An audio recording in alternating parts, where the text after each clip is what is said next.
Bueno, nos vamos ahora, después de escuchar a María Pozuelo y esta canción maravillosa que Décimas Nunca Más, que nos trae un poco recordatorio del 24M, Día de la Memoria, Verdad y Justicia, que se celebró ayer aquí en Argentina. Pero bueno, nos vamos ahora a Navarra con Daniel López, es natural de Tudela y es diputado del Grupo Parlamentario Contigo Navarra, Zurekin Nafarroa. Buenas tardes, ¿cómo estamos, Daniel? Hola, ¿qué tal? Buenas tardes. Muy bien. Te hemos tenido esperando un poquitico, ¿eh? No pasa nada. No Perdón. pasa nada. Hoy, bueno, nosotros ya hemos acabado el día, que además ha sido hoy un día intensito. Así Sí. que bien. Sí, sí. Bueno, no, quisiéramos saber cómo está la situación ahora mismo política en Navarra, porque en el resto de España ya escuchamos todos los días, en Castilla y León un follón, en Aragón otro follón, en Mm. Extremadura no sabemos si se repetirán o no las elecciones, ahora convocan elecciones en Andalucía, y escuchamos, dice que en estos tiempos lo mejor es no escuchar nada para saber que están las cosas bien, y de Navarra se escucha bien poco. ¿Eso es porque están las cosas bien? Bueno, a ver, somos, perdón, somos de las pocas comunidades autónomas en las que no está gobernando la derecha, y en las que no sé si somos la única o junto con otra en la que sí que en la que Podemos, ¿no? O la izquierda está gobernando. Con lo cual la situación yo creo que es bastante diferente al mapa que por desgracia es cada vez más común en el Estado español. O sea, bueno, ya se han visto las últimas elecciones, el crecimiento de la derecha y la ultraderecha, o el afianzamiento, mejor dicho, ¿no?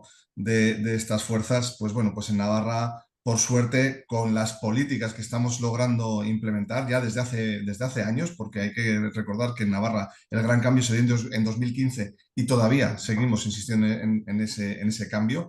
Quizá esta legislatura ha sido donde más hemos profundizado, pero yo creo que esa labor de estar ahí, de trabajar, de implementar políticas pensadas por y para la ciudadanía, bueno, pues hacen que tengamos una situación ligeramente diferente y ligeramente mejor que en el resto del Estado.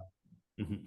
Hay algo que no sabe la mayoría de los ciudadanos en España. Yo creo que ni los propios ciudadanos saben qué competencias tienen las comunidades autónomas y qué competencias son del Estado. Y parece ser que cuando las cosas van mal, todas las culpas se las echan al Estado y cuando las cosas van medianamente bien, el PP se las adjudica. Pero es decir, bueno, como que siempre uno echa balones fuera.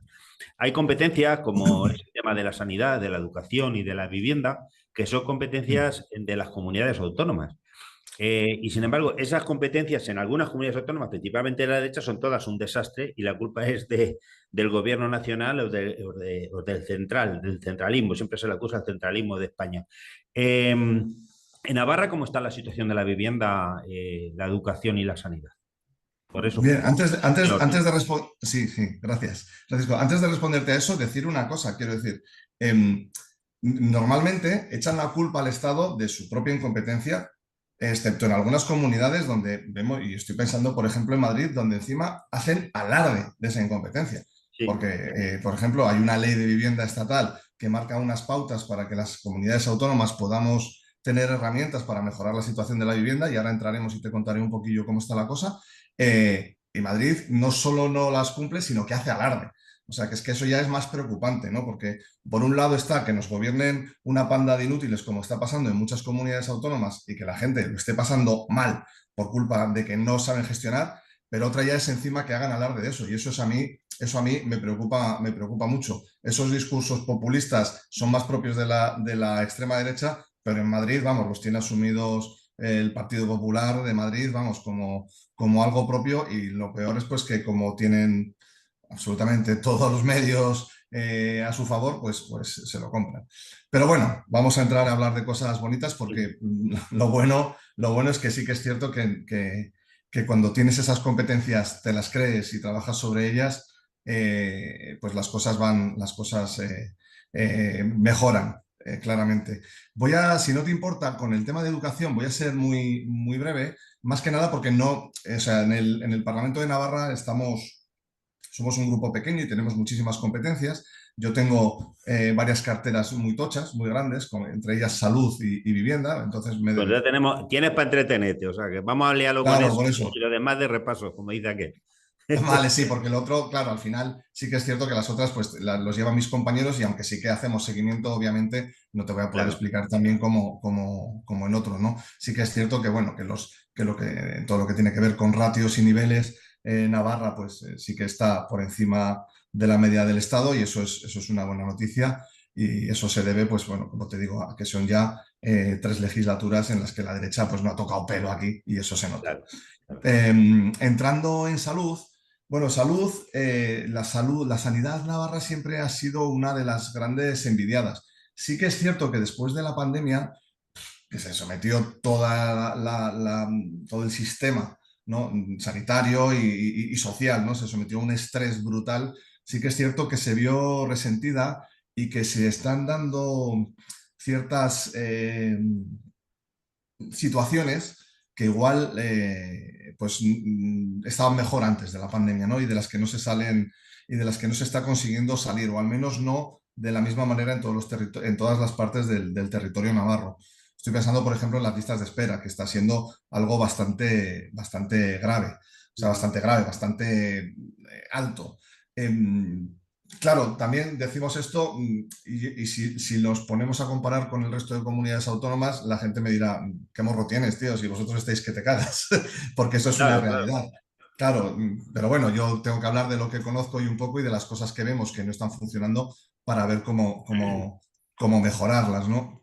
Y sí que es cierto que una de las cosas que empezó esta legislatura, que era una apuesta de nuestra por mejorar la sanidad en base a la atención primaria y en las políticas sociosanitarias, no se hizo, no es competencia nuestra, en gobierno, esta competencia la lleva otro partido, no se hizo exactamente como nosotros proponíamos y de hecho el cambio que ha habido en estos últimos meses, sobre todo en alguna de las áreas de salud, sí que ha cogido esa senda que nosotros proponíamos y, hostia, se están viendo resultados. Bueno, pues, oye, eso a nosotros nos anima y nos sube un poquito el ego saber que en algunas cosas, pues bueno, las propuestas no son mera teoría, que somos buenos gestores y demás.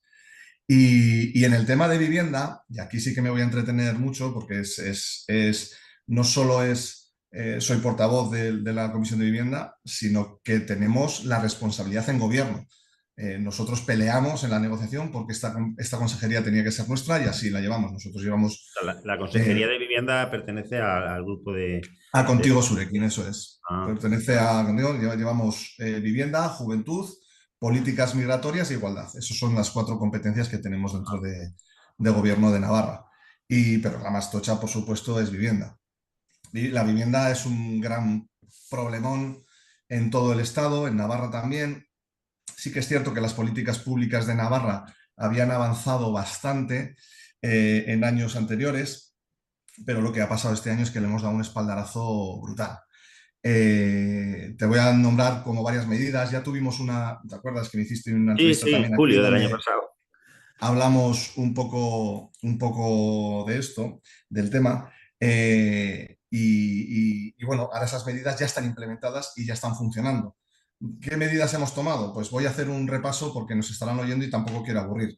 Hemos modificado de cabo a rabo la ley de vivienda. Hemos modificado ciento y pico artículos para que pasen un montón de cosas. La primera, que se puedan declarar zonas de mercado tensionado, que es algo que viene en la ley estatal, pero que la ley estatal no puede cumplir porque lo tienen que hacer las comunidades autónomas. Claro. Las hemos declarado y con estas declaraciones, ¿qué es lo que hemos conseguido? Que en solo 6 meses, se hayan bajado los precios un 8,6%. Es una burrada. No esperábamos un resultado tan alto, también te lo digo. Esperábamos que iba a ser mucho más paulatino, largo en el tiempo. Nos asustó un poco cuando vimos estos resultados diciendo, hostia, o sea, sabíamos que iba a funcionar, pero no pensábamos que el salto iba a ser así. Habrá que ver a lo largo de los próximos semestres si sigue funcionando. ¿Qué más hemos hecho? Hemos modificado la ley para incorporar varias figuras de acoso inmobiliario, ¿vale? No dirá, discriminación en el acceso a la vivienda. Uno de los grandes problemas que está habiendo en el tema de vivienda es personas migrantes que no tienen acceso a la vivienda porque llaman a un casero y el casero, al oír un acento que no le mola, cuelga y no atiende, ¿no? Entonces, todas esas situaciones ahora son denunciables. Hemos creado un registro de alquileres público, obligatorio, en el que tiene que estar todo el mundo. Hemos creado un observatorio de vivienda. Y esto parece una chorrada, pero es súper importante. ¿Por qué? Todos los datos que se suelen manejar en vivienda, y si tú te miras, ahora buscas una noticia sobre cualquier comunidad autónoma, me da igual, sobre Navarra mismo, y buscas sobre el incremento de la vivienda, vas a encontrar 4, 5, 6, 10 artículos y cada uno te va a dar unas cifras diferentes. Porque uno es un artículo de Idealista, otro es un artículo de la Asociación de Notarios, otro es un artículo de tal. Y cada uno te dice lo que quiere. Y nadie toma, porque no había, porque no hay una fuente de datos pública, fiable, que te recoja todos los datos para lo bueno y para lo malo. Para lo bueno y para lo malo. Pues ahora la hay. Ahora la hay. Es el Observatorio de Vivienda, que se puso en marcha hace nada. Da todos los datos públicos que tenemos sobre vivienda, número de contratos, número de alquileres, precios, tamaños de las viviendas, número de viviendas iniciadas, número de rehabilitaciones construidas. Todos los datos de vivienda están ahí para que la gente los pueda analizar y estudiar. Y es algo muy importante porque hasta ahora, como te digo, esos datos los manejaban entidades privadas. O sea, ¿cuál es el gran problema de la vivienda? Todos sabemos que el gran problema de la vivienda es el tema especulativo. Tenemos a grandes poderes, tenemos a grandes empresas y fondos buitre que se están comprando viviendas y se están intentando lucrar a base de explotar al inquilino. También tenemos a grandes tenedores, rentistas, que tienen... Aquí la gente, la derecha siempre dice, bueno, es que la gente que se ha comprado una segunda vivienda, ese no es un gran tenedor. Pero una persona que tiene 15 viviendas en Pamplona, hostia, esa persona, coño, que pague lo que tiene que pagar por esas impuestos o que si tiene esas viviendas, que no manipule el mercado. Porque, vamos, obviamente nadie tiene 15 viviendas si no es con un afán especulativo, ¿no? Hemos creado el registro de grandes tenedores. Tenemos ahora ya por fin también desde hace unos años el tema de la calificación definitiva. Con la creación de vivienda pública, que esto es un gran problema que hay en todas las comunidades, solamente Euskadi y nosotros no lo tenemos, es que cuando tú haces una vivienda pública, al cabo de unos años, deja de ser pública. Claro. Eso ha pasado en Madrid hace poco, que han vendido no sé cuántas. No sé ni cuántas han vendido. ¿Y qué pasa cuando dejan de ser públicas? Que entran los fondos buitre, compran esas viviendas, normalmente son viviendas que están en alquiler, con inquilinos que están pagando un alquiler social, porque son viviendas de protección pública, y cuando entran, ¿qué es lo que hacen? Pues lo primero que hacen es subirles el precio, porque ya han perdido esa protección. Bueno, pues eso ya no va a pasar más en Navarra con todas las viviendas públicas que se construyan. ¿Qué más hemos hecho? Hemos incrementado mucho el presupuesto para aquellas viviendas que sí que van a perder la calificación, para que no entren en manos de fondos buitres. Nosotros tenemos como gobierno la capacidad de comprar antes que nadie. Entonces, cuando nos enteramos de que hay operaciones, de que pierden la protección y van a vender, lo que estamos haciendo es comprar esas viviendas para que esas personas sigan teniendo un alquiler. Nos estamos gastando una pasta que no te lo puedes imaginar, ¿eh? Sí, me O imagino. sea, eso es lo que más cuesta porque eso es política de la derecha que ha permitido pues, que esta gente campe a sus anchas y que el tema de la vivienda esté como está, ¿no? Si no tuviéramos, fíjate, si no se hubieran perdido las calificaciones, en Navarra tendríamos un parque de casi el 40% de vivienda pública.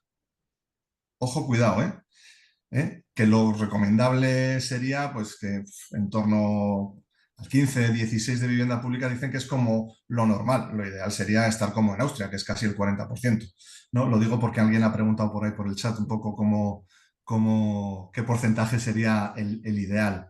¿Qué más te puedo contar? Bueno, no sé, yo si quieres sigo contándote o tú interrúmpeme, porque hay No, tantas no, cosas no, es que... que, a ver, es interesante que comentes todas estas, porque todas estas cuestiones en materia de vivienda, porque parece ser que en el resto del territorio nacional no se puede hacer nada. Lo de la vivienda protegida, si lo sabía yo, que se puede descalificar al cabo de 10 años, indudablemente la descalifican, pagan la multa, la venden 3 o 4 veces más cara y se dedica luego a una vivienda que se dedica a la especulación. Es un modus operandi de la mayoría de las comunidades autónomas de Castilla-La Mancha, es exactamente lo mismo. Al margen de Sí. todo esto de vivienda, ¿cómo se está aplicando la ley de memoria democrática en Navarra? Porque en otras comunidades autónomas, gobernadas por el PP, parece que está ni se le espera, ¿no? Y con derogaciones permanentes. No, en Navarra no, por suerte no tenemos ese problema. Tenemos una consejería además dedicada a memoria y convivencia. En Navarra, ya sabes, pues Navarra como País Vasco pues han sido sitios donde al margen de la memoria democrática que todo el mundo conoce, pues también hemos tenido otro tipo de lacras, ¿no? Como por ejemplo el terrorismo, y hay una consejería exclusiva de memoria y terrorismo, y año a año se están exhumando cadáveres, haciendo reconocimientos. Hace poco tuvimos un reconocimiento a las nuevas víctimas aparecidas. Tenemos una situación muy buena, excepto, porque no todo va a ser bonito, excepto en una situación que nosotros hemos denunciado como grupo, pero que, pues bueno, el resto de grupos, EH Bildu, Partido Socialista, Geroa Bai, han optado por otra situación, y es que en Pamplona hay un monumento que es el Monumento a los Caídos. Ese monumento es un edificio, un mamotreto horroroso, arquitectónicamente hablando, ya que soy arquitecto, además me lo puedo permitir decir, Sí. eh, em, que no tiene ninguna función más que la exaltación de los caídos en la gloria, de la batalla y tal, en un sitio, Navarra, donde no hubo frente de guerra, pero sí que hubo muertos, hubo muchos muertos. ¿Vale? Justo después de la guerra civil hubo muchos muertos, muchos represaliados. Entonces, ese documento, nosotros lo que llevamos diciendo toda la vida es que ese documento tiene que desaparecer. O Ajá. sea, tiene que desaparecer. ¿Qué fue lo que hicieron? Un acuerdo para la resignificación. ¿Qué significa eso? Que, por cierto, está muy de moda ahora porque prácticamente un año y medio después, en el Estado, el PSOE ha dicho que va a hacer lo mismo con el Valle de los Caídos, ¿no? Otro mamotreto horrendo que debería desaparecer. Resignificación. Nosotros no creemos que se pueda resignificar algo que no tiene una función. Es decir, si yo tuviese un edificio, y voy a pensar en mi ciudad natal, en Tudela, como el edificio de Sementales, se llamaba así porque guardaban ahí las caballerizas del ejército en su momento, que fue un convento, después fue una prisión militar durante la guerra, fueron unos juzgados y fueron no sé qué, y hubo torturas, y hubo muertos y demás. Eso se puede resignificar, porque ese edificio pasó por distintas fases y tú puedes coger, poner una placa, decir, aquí pasó esto, pero bueno, es un convento, ha tenido muchos usos y se puede resignificar, y ahora puede ser, pues yo qué sé, un maravilloso centro cívico, lo que tú quieras. Eh, pero una estatua, una escultura, un monumento, no se puede resignificar porque su único fin ha sido crearlo para eso, ¿no? Claro. Entonces ahí, ya te digo, o sea, con el tema de memoria sí que estamos muy bien, yo creo que estamos muy bien, que se van haciendo avances. Tenemos además asociaciones tipo como Aranzadi y tal, que trabajan la memoria, que son maravillosos. Yo os recomiendo que os pongáis alguna vez, si queréis hablar de memoria, hacer un especial de memoria, que hablaseis con ellos, porque os pueden poner un poco en situación sobre el mapa, hacen unos trabajos maravillosos, pero en un tema concreto, en ese tema concreto, pues andamos como andamos. Lo cual te agradezco que me hayas permitido sacarlo porque hacía mucho que no hablábamos de los caídos. No, no, y es que precisamente aquí en Argentina se celebró desde el día 24 de marzo, Día de la Memoria de los 30.000 desaparecidos que ha habido. Y ayer también coincidió que el gobierno de España hizo pública el listado de 300 españoles, que decían que eran 30. Bueno, se liberó un poco los documentos privados que había y fueron 300 y pico españoles los que desaparecieron aquí durante la dictadura cívico, eclesiástica y militar, ¿no? Que tuvo aquí Argentina. Pero bueno, esos son los que han aparecido. Luego hay muchos descendientes de españoles que hoy en día, con la ley de memoria democrática, serían españoles y españolas, y se estima que llega cerca a los 3.000. ¿Por qué no se dejan esos documentos o sea, esos documentos? Aquí en Argentina, por ejemplo, está la antigua EXMA, donde hubo cantidad de desaparecidos y desaparecidas, y se dejaron como monumento a la memoria. La gente puede visitar, son como centros de desaparecidos, y son como museos al aire libre, ¿no? Bueno, museos por decir algo, ¿no? Para que la gente pueda Sí, ver la realidad y que la memoria nunca salga de las personas. ¿Por qué no se toma eso en España? Tenemos, por ejemplo, en Madrid la sede del propio gobierno de Madrid, donde está Ayuso, que fue un centro de represión, tortura e incluso de desaparecidos, y está acampando. No hay ni una mísera placa, ¿no? ¿Por qué crees que en España no se ya. está haciendo esos centros así como centros de memoria? Es complicado. A ver, bueno, bueno, no es complicado. Quiero decir, es complicado darte una respuesta satisfactoria. Sí, sí, La causa está muy clara. La derecha nunca ha creído en la mal llamada transición. Quiero decir, o sea, simplemente la transición fue eh, hacer una especie de borrón y cuenta nueva, sí, pero en el que se seguían manteniendo ciertos estatus. Con lo cual no hubo, como sí que hubo en la Alemania de la posguerra, un proceso de recuperación, de denuncia, no sé, de concienciación social de que ciertas cosas no deben pasar, ¿no?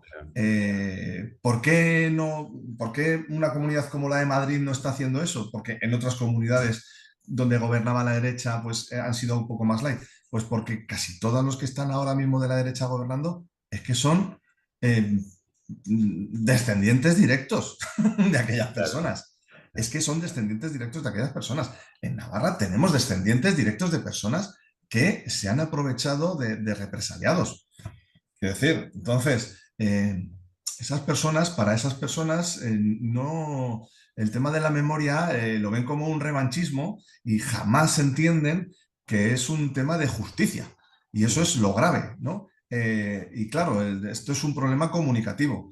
Sí que es cierto que yo creo que el mejor ejemplo lo están dando muchas asociaciones memorialistas que tipitaba poquito a poco lo van haciendo, haciendo ruido cuando tienen que hacer ruido, pero sobre todo haciendo un trabajo nada revanchista y sobre todo exigiendo justicia donde se tiene que exigir, que creo que es el camino que hay que hacer. El problema es, pues bueno, pues cuando te encuentras, como dices tú, con un Ayuso, que cómo peleas contra eso. Yo ahí creo que los madrileños se tienen que espabilar, levantarse ya de una vez y echar a esa señora de ahí, porque si una comunidad como Madrid cambia de signo, cambia de dirección en ciertas políticas, yo creo que sí que es cierto que puede marcar las políticas del resto del Estado perfectamente. Y también te digo una cosa, es que no hace falta a lo mejor ni que cambie de color político, que cambie de persona, Las ¿sabes? personas. De persona, que a lo mejor puede haber algún tipo de derechas, no comulgaré nada con él probablemente, pero seguro que hay mejores gestores que esta señora o gente que tiene la cabeza un poquito más amueblada y que piensa en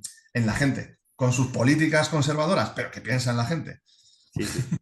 Bueno, pues nada, una reflexión cortita de 2 minutillos. ¿Cómo es el gobierno de coalición que hay ahora mismo en Navarra? ¿Funciona? ¿No funciona?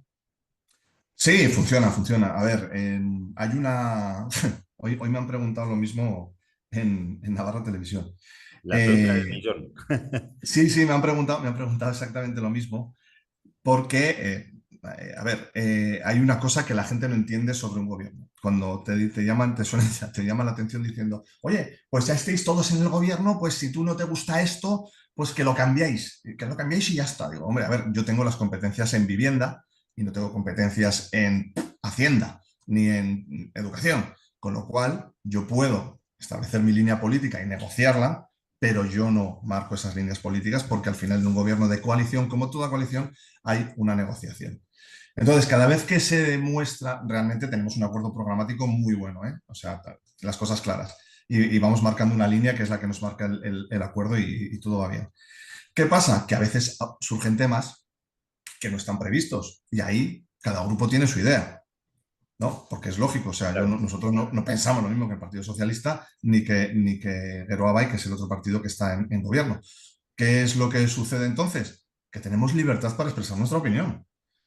Y la gente entiende que eso es una crisis de gobierno. Dice, pues ya no, señora, es que ¿sabe qué pasa? Que no estamos todos de acuerdo. ¿Por qué? Es una Porque no democracia. somos... Esto es una democracia. Claro, efectivamente, es La que no gente no somos el entiende mismo... eso. Claro, claro, exactamente. Es que no somos el mismo partido, ni falta que hace. Que es que también ese tipo de discusiones discusiones o debates o exposiciones son positivas para que se vea la pluralidad. Lo que pasa es que vivimos en un mundo en el que todo va como cada vez más a mensajes sencillos y yo creo que la gente no lo entienda. Pero en general la convivencia es buena.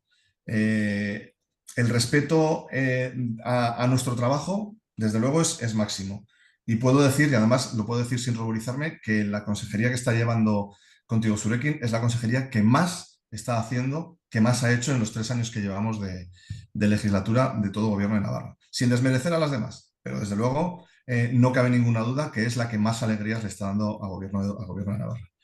Eh, y bueno, y cuando hay desacuerdos, pues a veces se escenifican más, se escenifican menos, pero eso no, pero de momento no hemos tenido ninguna crisis gorda. La más gorda fue esta que te he dicho de los caídos, Sí, de sí, sí. memoria. Bueno, pues Sí, nada, Daniel, muchísimas gracias por haber estado. Un rayo de esperanza, saber sí, que los gobiernos de coalición funcionan y más que te dice, una vez ceder a uno, otra vez ceder a otro, pero bueno, para eso están sí, los acuerdos previos y para eso está el respeto, está la política y están los consensos para avanzar. exacto. Y a mí me cuesta que dentro del trabajo que estoy realizando, porque hago bastante seguimiento de Navarra como punto de inflexión de algo que puede ser extendible a otros lugares de España, pues está funcionando. Así que de aquí nuestra más Sí, enhorabuena a seguir sí, trabajando como lo estáis haciendo y a dejar el pabellón alto del progresismo ahí en Navarra, ¿no? Que no sí. dejándoles espacio a esta gente, como yo digo, no hay que dejarle espacio porque se No hay que aprovechan dejarles espacio. y no salen No, más. no, ¿Sí? Ya te lo no, digo no, yo. no hay que dejarles espacio. Yo, mira, para concluir, si me dejas Sí, sí. medio minuto, nosotros tenemos hecho un cordón sanitario a la ultraderecha, Ajá. porque tenemos a un tipo ahí que es un nazi de cuidado, es terrible oírle, pero le tenemos hecho un cordón sanitario. No firmamos ninguna de sus propuestas, no debatimos nada de lo que trae, no le hacemos ningún caso a lo que dice. Y bueno, sí que es cierto que ellos tienen las redes y tal y que van funcionando así, Sí, pero sí, sí. políticamente es un cero a la izquierda, no funciona, no hacen nada. Y yo creo que esto lo deberían aprender en otras comunidades, no pactar con la ultraderecha. Oye, se han quedado por ahí unas preguntas que han ido haciendo sobre vivienda y no sé si quieres que las responda o no, porque... No sé, ¿está Alex también por ahí o no? Entonces, no. Bueno, contéstale a esa pregunta que te la has hecho Paloma, que está ahí. Contéstale ya y ya Vale, cerramos es con que eso. no termino de entender lo de que se sigan construyendo urbanizaciones sin imponer un porcentaje del 50% social. En Navarra, cada vez que se construye una promoción, el 50% tiene que ser vivienda social. No sé si es Ajá. eso a lo que se refiere. Eso Pues, se puede imponer por ley y ahora mismo se impone. A ver, veo que es amiga de Javier Burón, que es nuestro gerente de la empresa pública de vivienda de Navarra. Entonces, sí se puede hacer. ¿Cómo evitar que no se haga así? Pues modificando la ley, porque eso es una cuestión simplemente de incluirlo en la ley. Y para concluir, y ahora sí que concluyo, ya te dejo, perdona, no quiero comer más tiempo porque tenéis más invitados, solo una cuestión que nos dice que estamos haciendo bien las cosas. Y esto lo digo porque mi querida María Pozuelo, en su introducción que habéis puesto hoy, lo ha comentado. No hay cambios si no hay confrontación con ciertos poderes. Desde que hemos instalado las políticas de vivienda, los fondos buitre, las grandes corporaciones tipo idealista y tal, no hacen más que atacarnos una y otra vez. Están lanzando mensajes, están haciendo una campaña mediática brutal que no llega a ningún lado, que no llega a ningún lado, porque tenemos la suerte de que los resultados son positivos. Como te digo, un 8,6% ha bajado la vivienda, el alquiler, ¿no? claro. Y yo creo que eso nos anima a seguir. Sabemos que si se están poniendo nerviosos es que lo estamos Porque haciendo estamos bien. haciendo las cosas bien, efectivamente. Bueno, Daniel, un abrazote Bueno, grande gusto. y te llamaremos luego más adelante también para ver cómo se evolucionan las cuestiones. Que nos ha Sí, quedado claro, muchas cosas en el tintero. sí, ¿Sabes? cuando queráis, cundo queráis. Vale. Vale, Un venga, abrazote un grande por abrazo. Navarra. Un Chao, beso a chao. todos. Agur, agur. Una justa patria nueva, un jardín. Esa noche